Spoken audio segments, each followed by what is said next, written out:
What up, everybody? Dirty Digits, Scratch DJ Academy, New York City, and we're back again with Monster Energy to crush quarantine. And today we're getting into our first open fader scratch, and arguably the most versatile scratch that any DJ can have in their repertoire.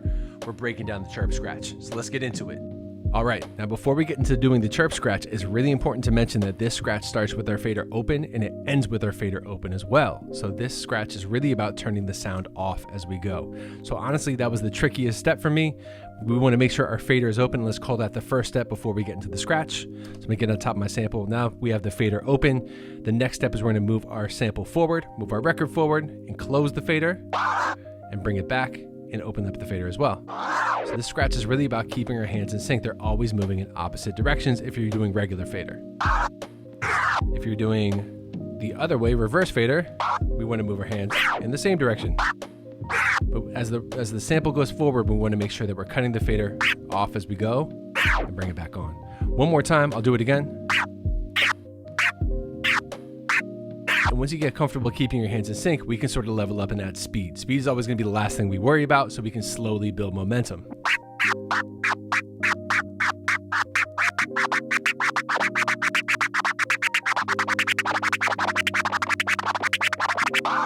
Definitely a fun scratch to do. So before we get out of here, let's do a couple beat exercises.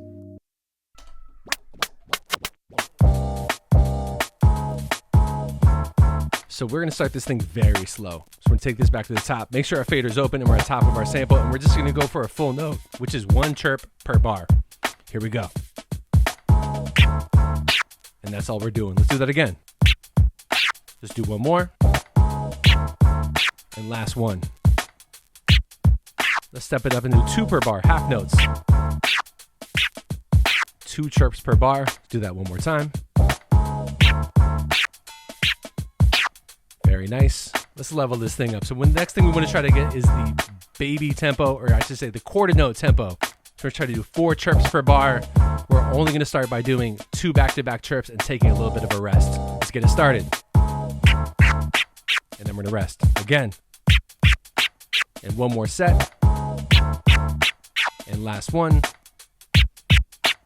All together, 4 per bar. And rest. Let's get that one more time.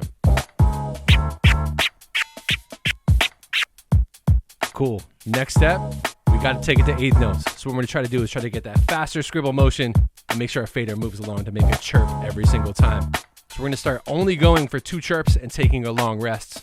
Here we go. We're going to go. And let it hang out one more time. And let it rest. Very nice. Last one. Let's try to go 3 back to back.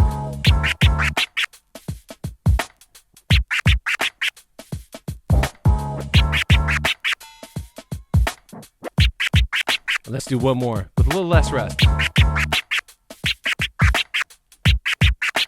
One more set of those. All together. Here we go. One last set. Let's try to do 2 bars back to back before we get out of here.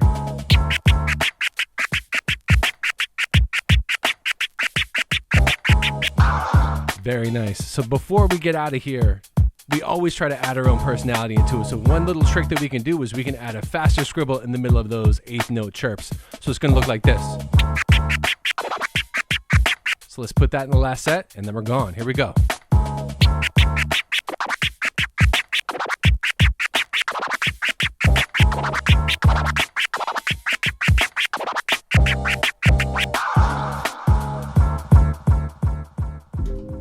Boom, there it is, the Chirp Scratch. Like I said when we were getting started, this is a super versatile scratch, so I strongly suggest that you get dialed in with this thing on our dominant side. Because the scratch is really about keeping our hands in sync with one another, it should be fairly easy to translate that skill set to the other platter, and we can keep leveling up our mix no matter what side we're dropping in from. Speaking of leveling up, we're gonna keep doing just that in every single video, so until then, Dirty Digits, Scratch DJ Academy, New York City, peace.